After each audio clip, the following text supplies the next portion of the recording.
सुनो बंगाल वाली माल बारू कैसा कहीं बिहारी धल चलिए पैसा। सुनो बंगाल वाली माल बारू कैसा कहीं बिहारी धल चलिए में पैसा।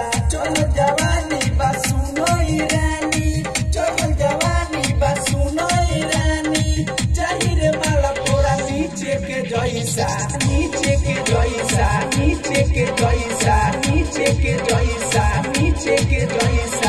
सुनो बंगाल वाली माल बारू कैसा कहे बिहारी धल चलिए में पैसा। सुनो बंगाल वाली माल बारू कैसा कहे बिहारी धल चलिए में पैसा। चलो जवानी बा सुनो रानी, चलो जवानी बा सुनो रानी, चाहिए माल थोड़ा नीचे के जैसा, नीचे के जैसा।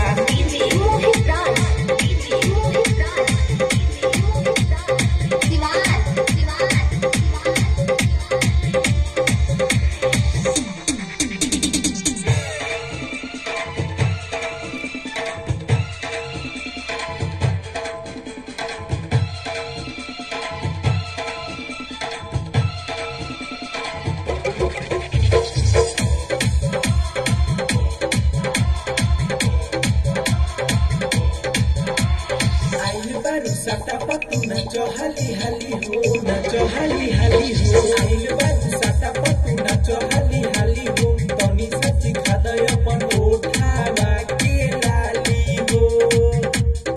आइल बारू सटा पतू नचो हली हली हो, तनी सच्ची खादय अपन ओठावा के लाली हो।